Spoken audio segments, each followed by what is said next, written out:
Alright, gonna get started in just a few seconds. Just waiting for it to hit 7 o'clock. Hello, welcome. Everyone get settled in. We're gonna start right at 7.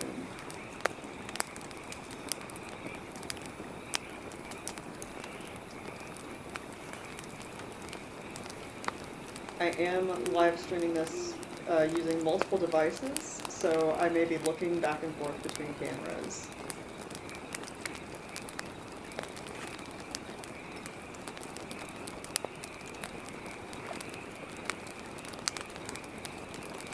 Welcome everybody. Alright, and it is 7. Okay, you guys, welcome back to Reading Against Regimes, and we are back in 1984, not the year 1984, but the novel by George Orwell. And last week, we just got into a little bit of the historical context behind the book and chapter 1, which had a lot of world building to do, so it took us a really long time to get through all of that.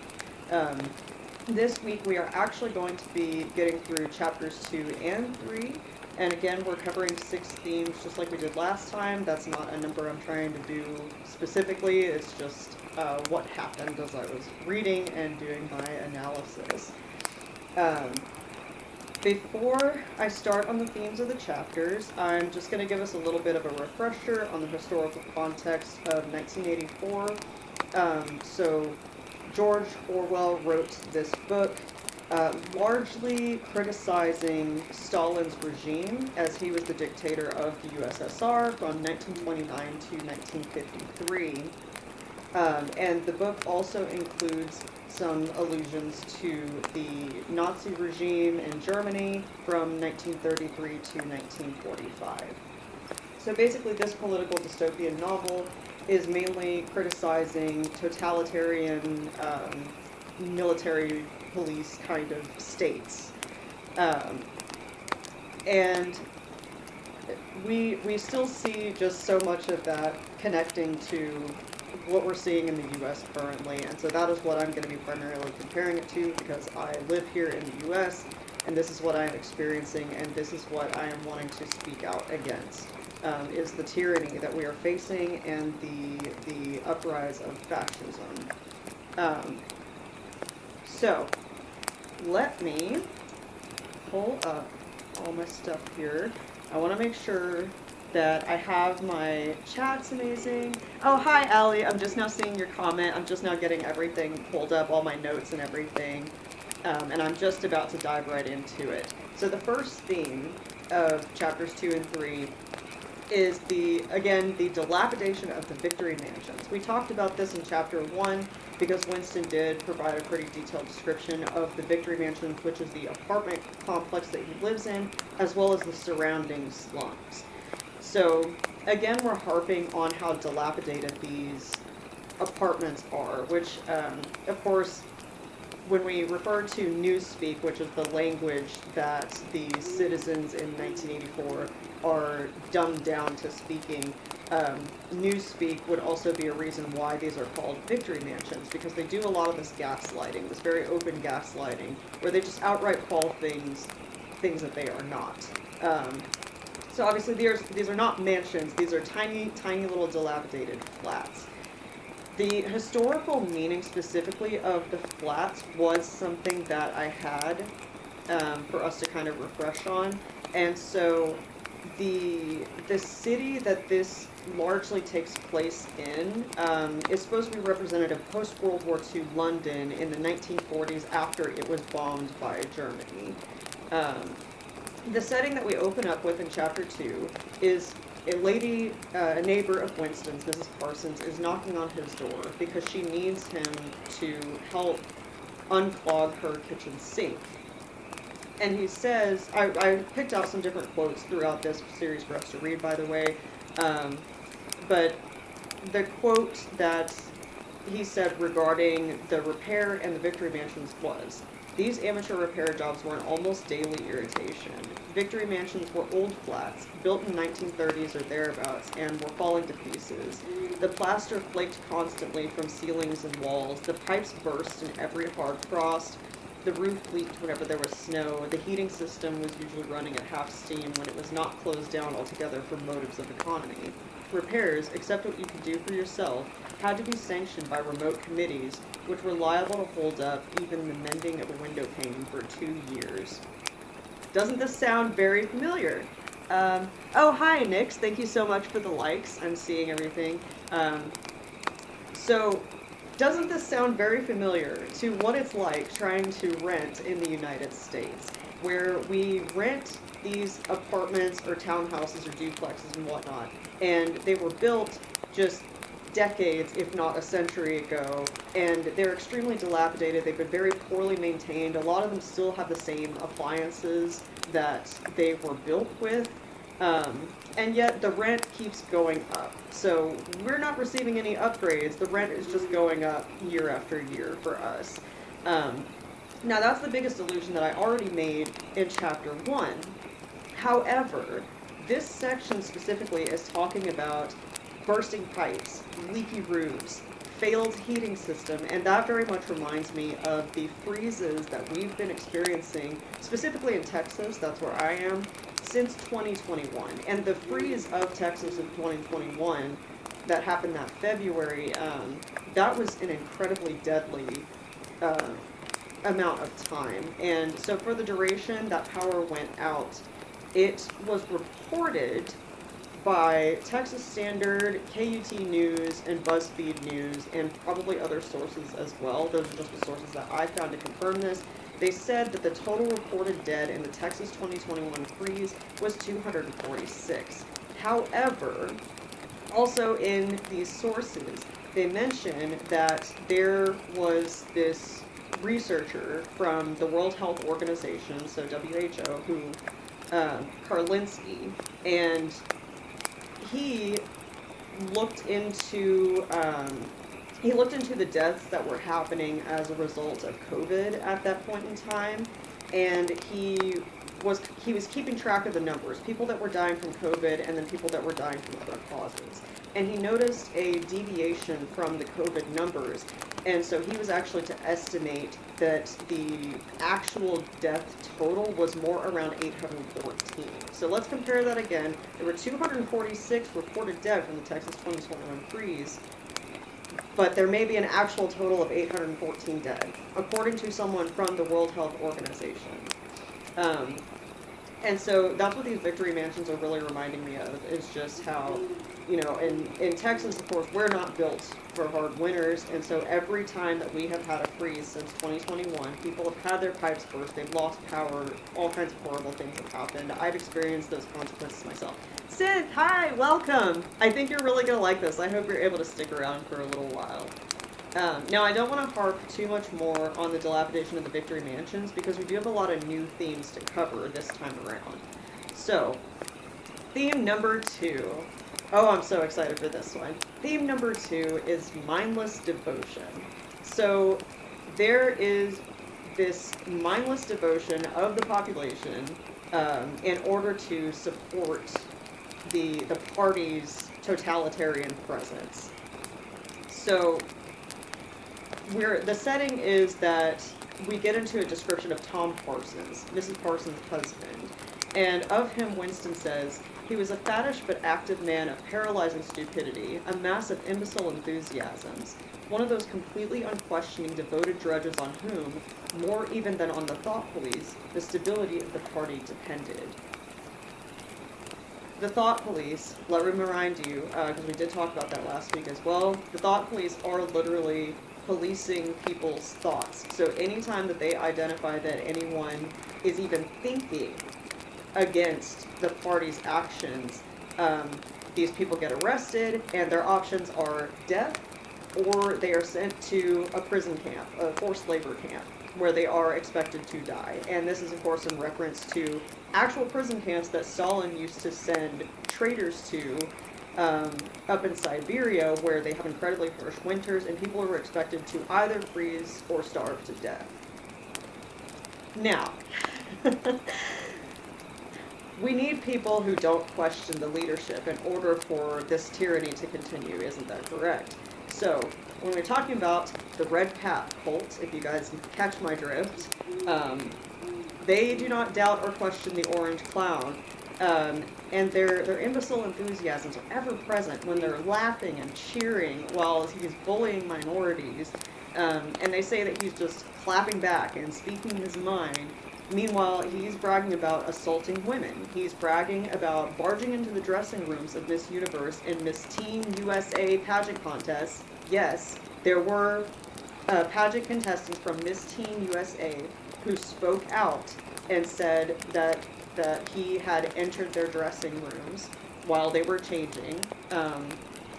And he's ripping apart Hispanic families regardless of legal residency status, and generating these stupid AI videos of him dropping turds on No Kings protesters and pasting the Obama's faces over the bodies of monkeys. So he's doing this incredibly asinine shit, and let's keep going, because there's more. Oh, I wrote a list, you guys. We are gonna go through it. Let me see. First, I see a comment, someone saying, do you support free speech? Okay, so, of course I support free speech, right? We have the right to say our opinions. However, whenever you are speaking bigotry, so when you are speaking things that are racist, that are sexist, that are homophobic, these things harm other people. And at that point, your speech needs to be checked, right? Because now you're not just speaking, you are actually inciting violence. And so that is no longer safe. So that's all I'm going to say to answer that question for right now. Let's continue with the Orange Clown's rap sheet. He was convicted of 34 felony counts, 34 regarding business fraud, because he was using hush money to cover his affair with Stormy Daniels, who is an adult film star. And various sources report that he has mentioned thousands, if not tens of thousands, in the PDF files. Thousands, if not tens of thousands of times. I have more. He has also shut down numerous programs that supported green initiatives, civil rights, DEI, and more.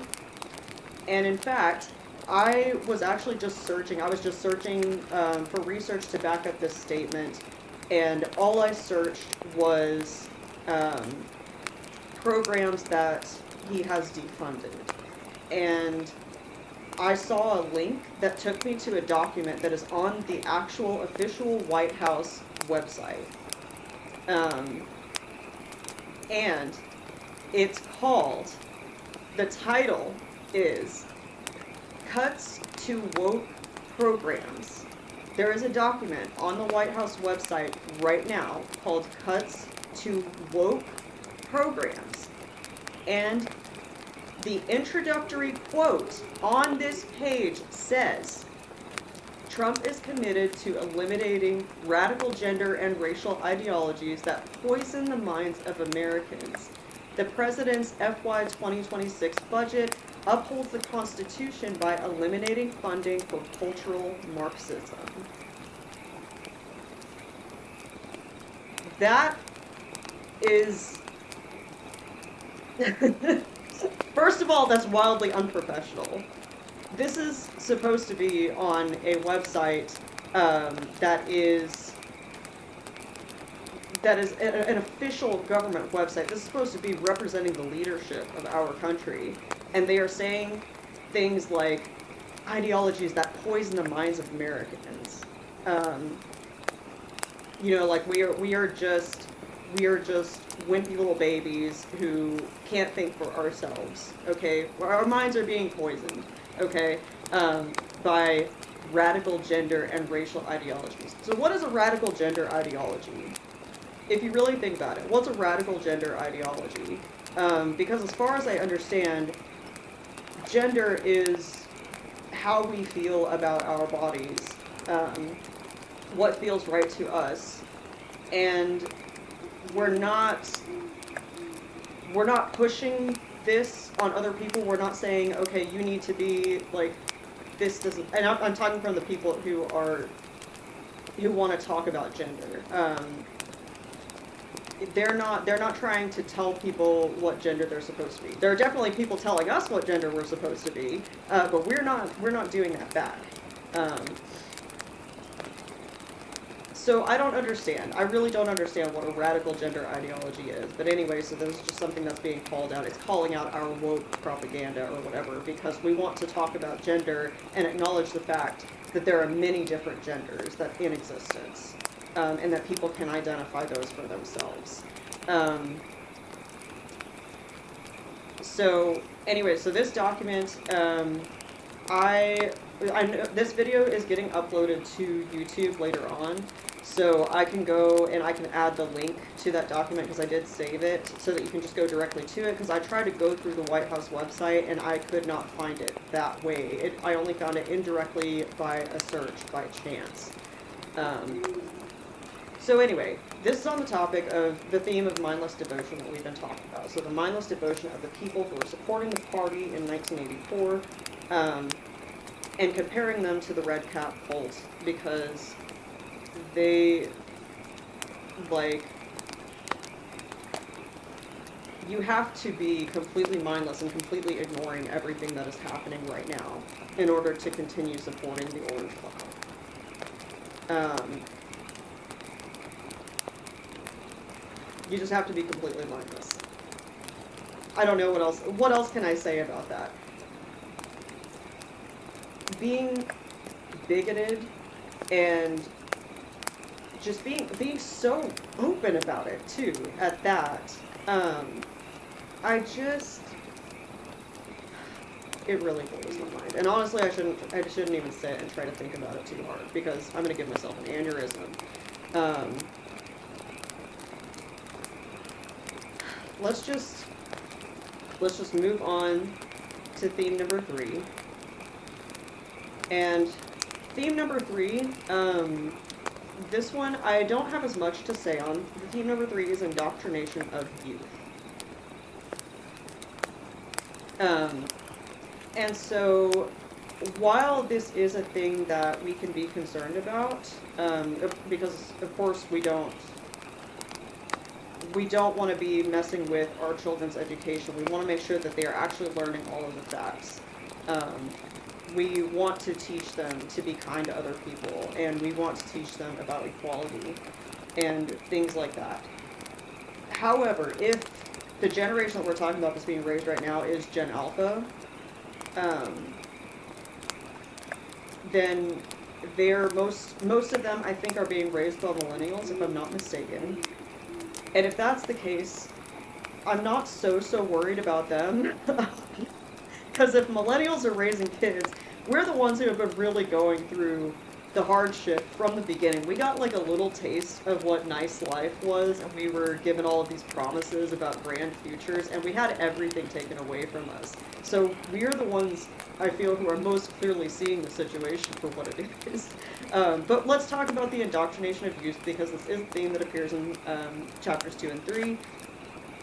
So this is whenever Winston's over at Miss Parsons' house. Yes, we're still there, or still her apartment, I need to say, and he's fixing her sink, and her kids come out, and they're dressed like spies, and they start terrorizing him, and they start like accusing him of thought crime, and he's not sure if they're joking.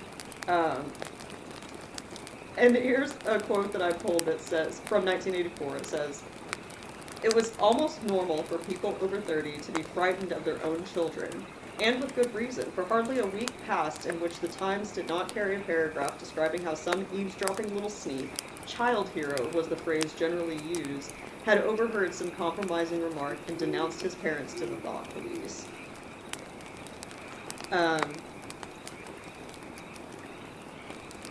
So, you know, I'm not worried about that happening with our Gen Alpha kids.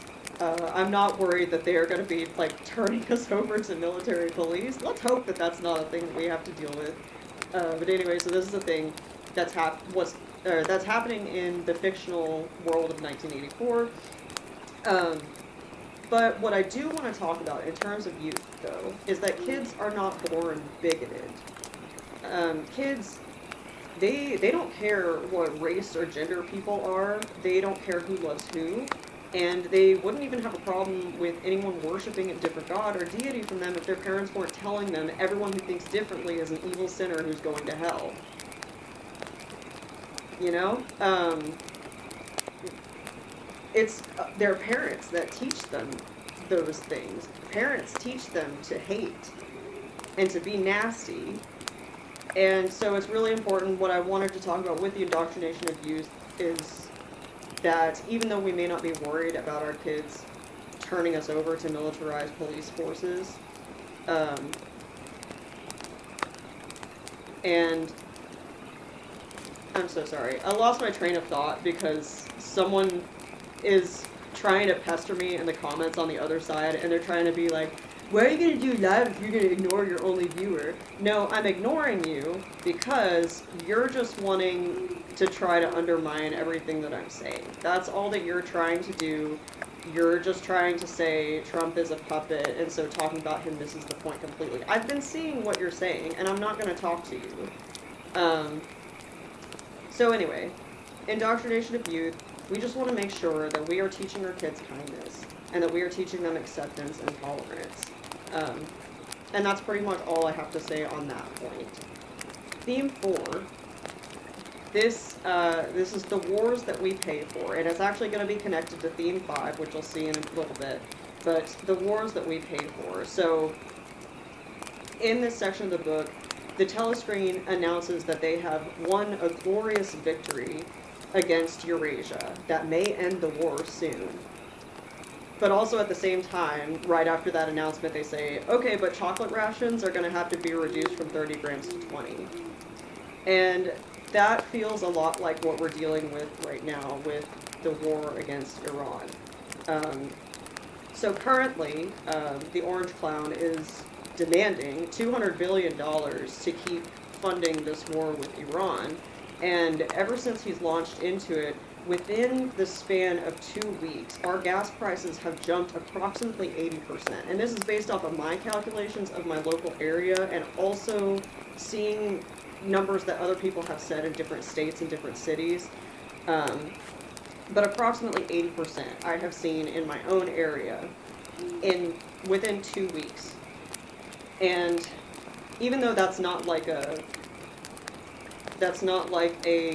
thing that is being taken away from us, still, whenever you are increasing the price of something, you are, by like a side definition, you're kind of just being like, well, people are gonna probably try to ration it somehow. We've already seen tips for how to get more efficiency out of our cars, how to get better fuel mileage, and they're giving us ridiculous tips like avoid start and stop traffic, and it's like, anybody with a job who has to commute for 30 minutes or more, especially if they live in a big city, how are they going to avoid that?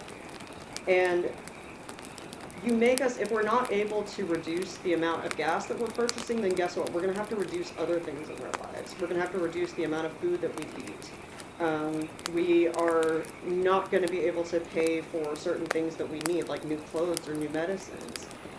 And so then let's just go ahead and like lead right into the next theme, because it does tie right in with this. And the next theme is endless war, the concept of endless war.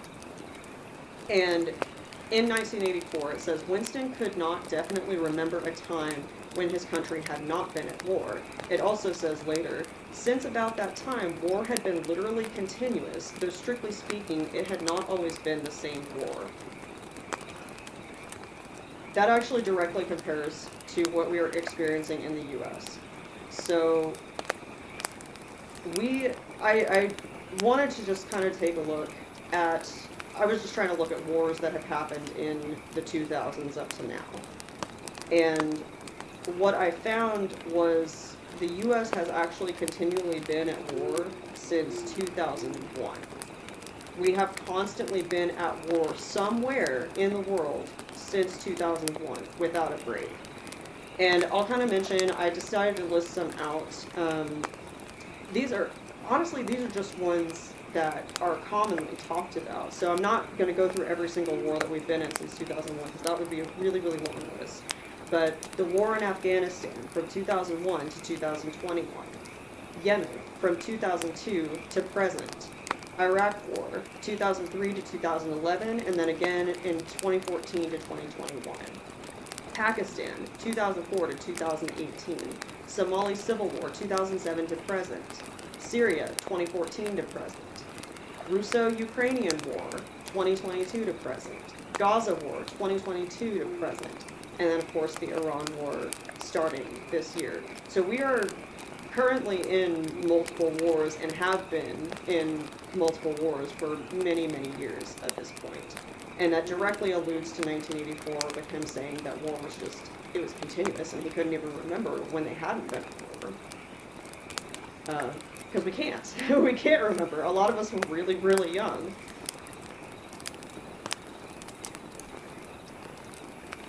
And I can't believe it. Okay, I'm really I'm clipping through this a lot faster than I thought I would, which is good because this means that I'll be able to maybe cover more chapters and more themes in future streams, so that way we're not stuck on just this book forever and ever, because I do want to read other dystopias on the lives. And theme number 6 is the concept of doublethink, which is also known as reality control in 1984. And this is what gets scary. This is the ultimate tool of fascism and other totalitarianism tactics, is the intense gaslighting and the reliance of you to jump through your own mental hoops in order to blindly support the leadership. And so let me check over this quote again, because it says,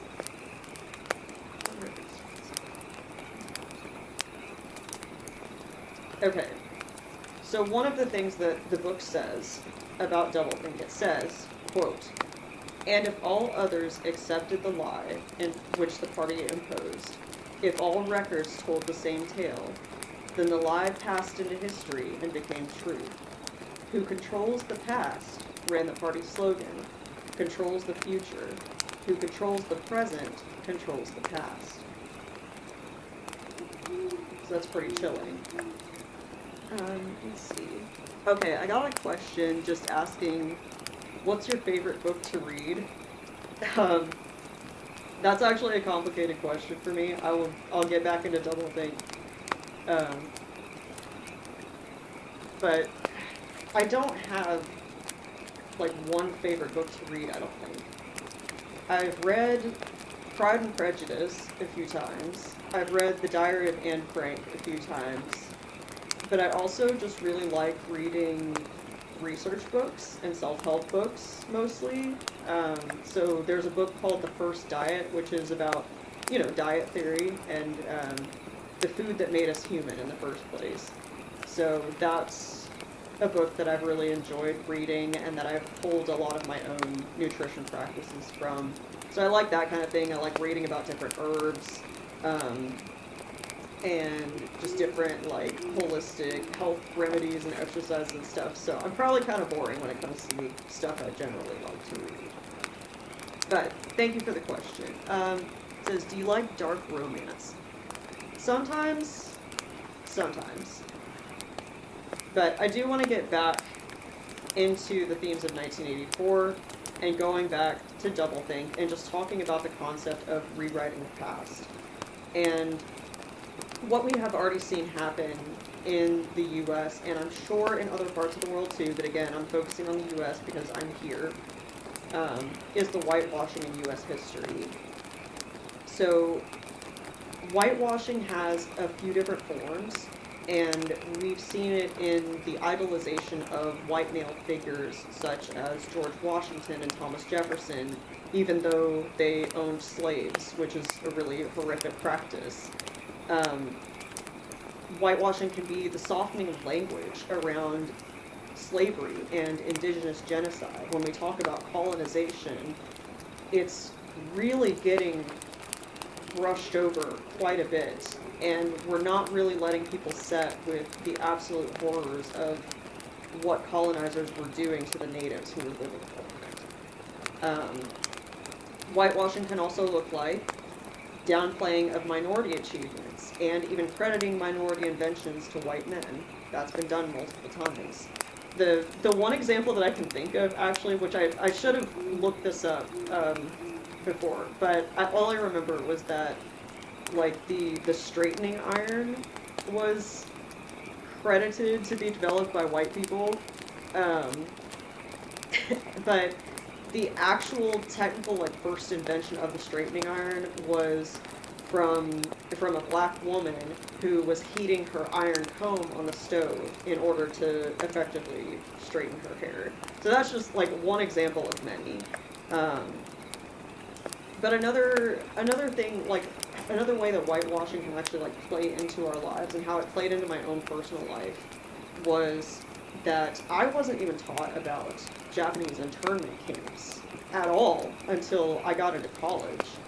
So I went through all of middle school and high school not knowing that Japanese internment camps in the United States were a thing. I had no idea, because they did not teach us about it in our history books, in our history classes. Oh hey, seeing another comment. Thank you so much. That's really kind of you.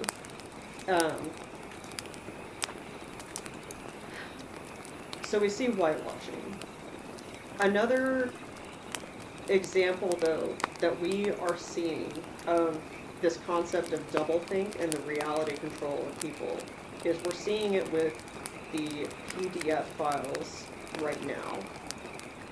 The numerous redactions, the hidden names, the fact that they've been holding these files under lock and key for a suspiciously long time.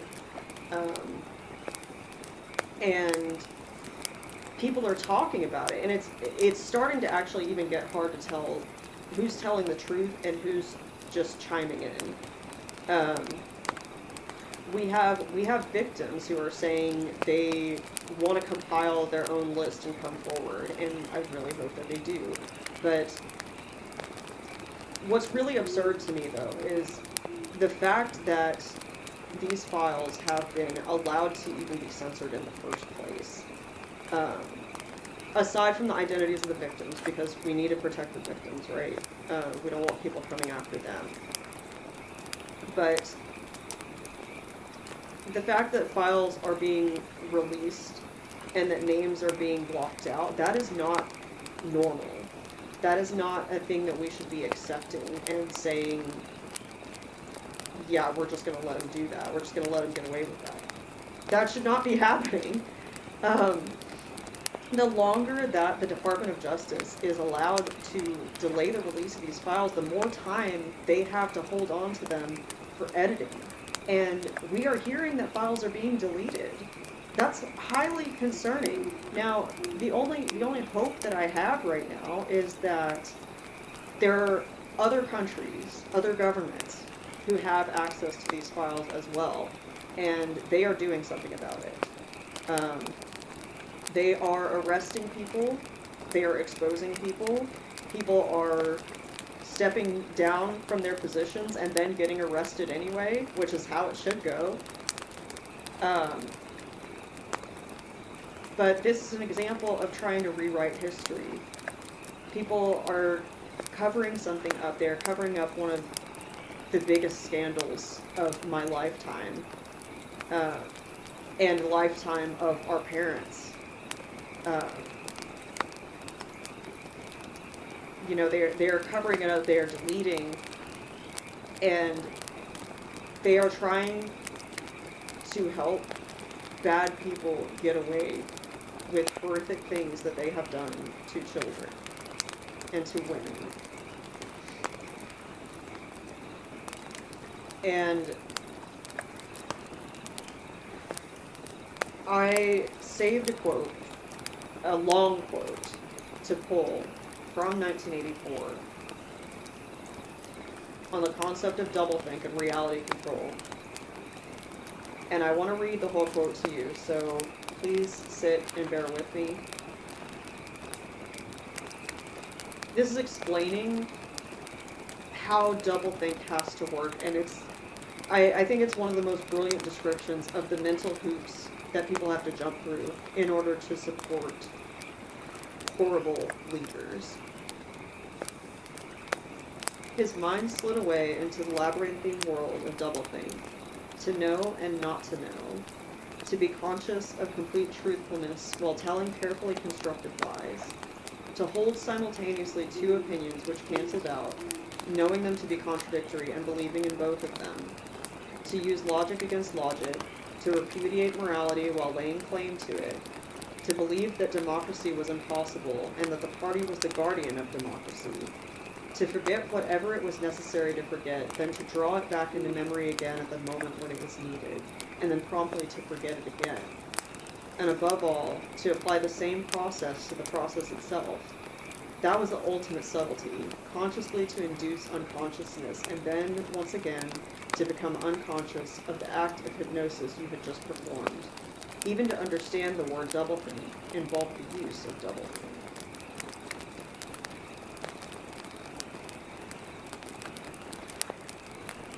Horrifying. Gaslighting at its finest. And that is what is required of cultists who support horrific leaders. And I actually don't even have that much to add on that specific quote. But I will say this, that the Red Cap cult, they pride themselves on their Christian values. And Christianity is supposed to be a peaceful religion. The mental hoops that they're having to jump through to claim that they believe in peaceful, actual Christ-like behavior, to idolize one of the most violent men of our time, that's the platform of the Christian nationalist. Supporting white supremacy and patriarchy while slapping the label of good person on themselves. They're just illiterates revering a supposedly holy book at that point. Illiterates revering a supposedly holy book.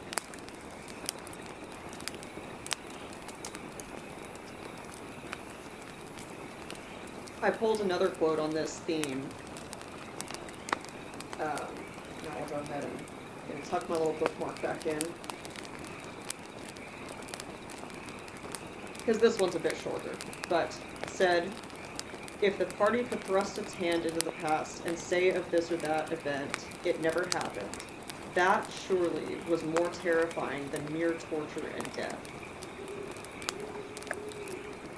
And I'm not a political expert. I don't have all of the answers. I don't know 100% what we should do to fix what we're going through.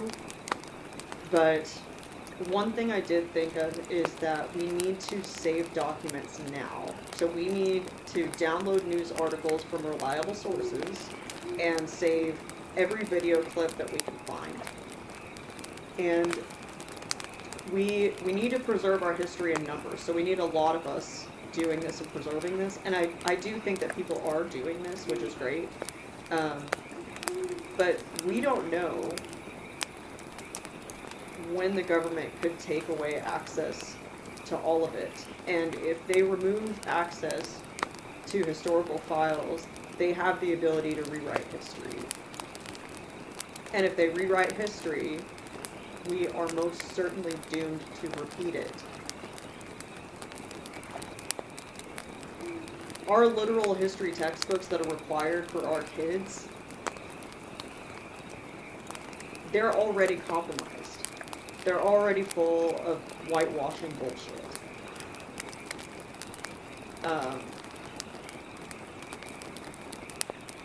So we need to save whatever information we can right now.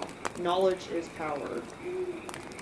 It may not be the only absolute power, but it is power. And it's not yet too late to do something.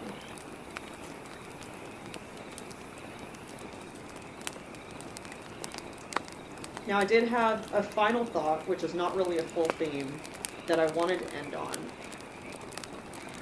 And it was this quote that's kind of bring that last point home.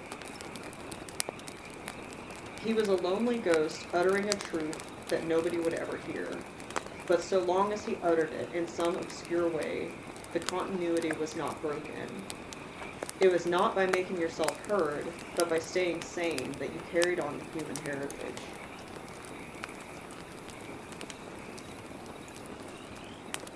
So don't allow the brainwashing of the masses to break you. Keep your eyes open to the truth and stay awake.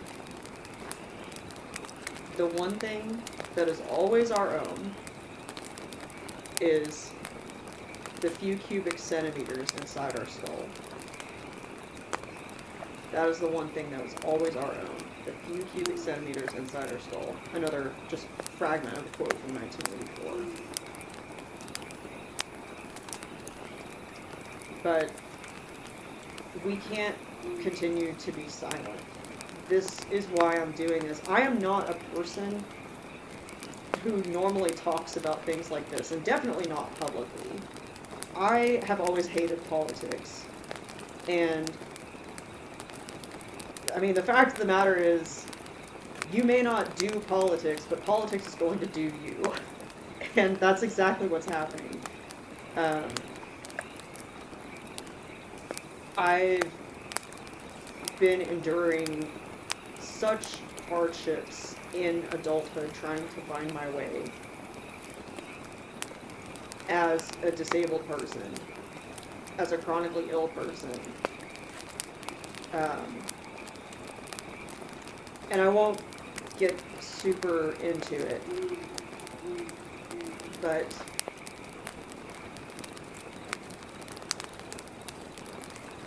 my life has not been the easiest, to put it simply. And that, it drove me to start paying attention to what's happening. And this is so cringe, I'm sorry, but the honest truth is that I am so scared. I am so scared of what is happening in the U.S. right now. I am scared for my friends. I'm scared for myself. I have struggled so hard just trying to be independent and trying to be responsible and trying to secure my own financial future. And it has been so hard, so unbelievably hard. And I know I'm not the only one going through it.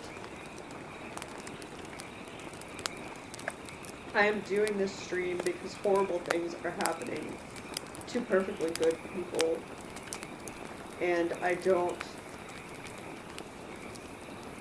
want to see things continue like this because I see where they're going.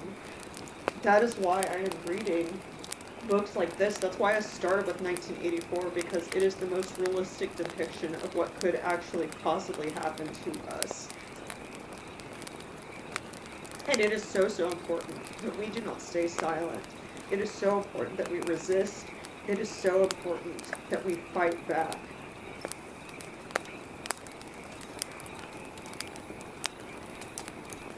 If we just try to push it down and numb ourselves to what's happening, we lose. We lose everything.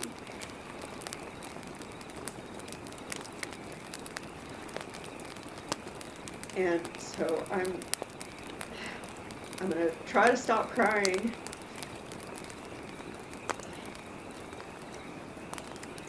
I'm gonna try to stop crying, but if it was not clear before why I'm doing this stream, why I'm analyzing a political dystopia and comparing it to what we're going through today, is because we are so overwhelmed with the constant barrage of horrifying news that we are seeing. Things that we have heard that have been happening to children. Things that I don't even want to speak, the things that have been done to them. The families that have been ripped apart by the Frozen Task Force. The stripping of transgender rights. The current attempts to strip women's rights with the SAVE Act right now.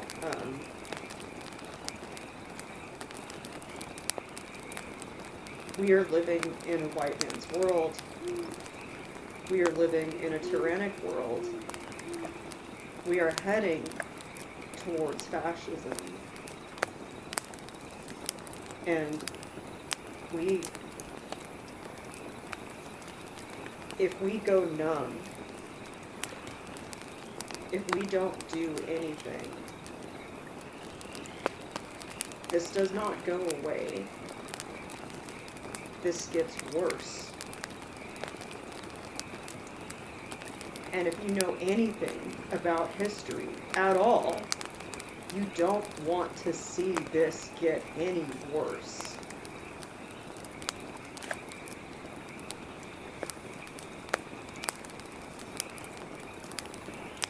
Now I'm gonna breathe. Because it's a lot. I carry a lot of weight on my shoulders. My friends carry a lot of weight on their shoulders. I am scared for my friends of color. I am scared for my trans friends. I am scared for my queer friends. I am scared for my female friends.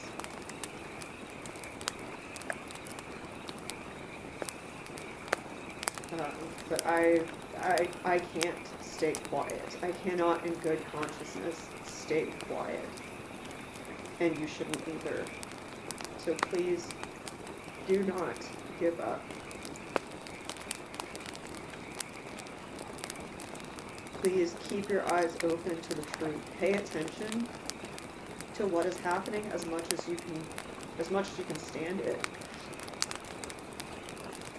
And try to find out what you yourself are capable of to enact change.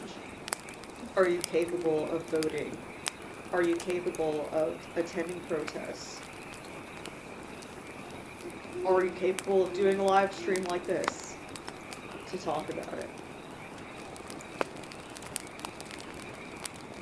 Are you capable of running for local office?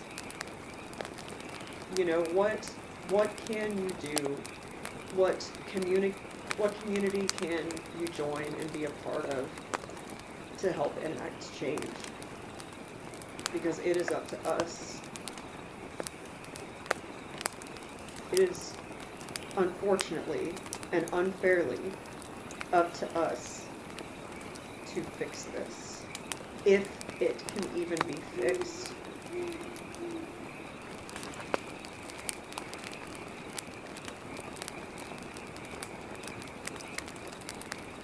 That was everything that I wanted to cover for tonight's stream of 1984, and I'm so sorry for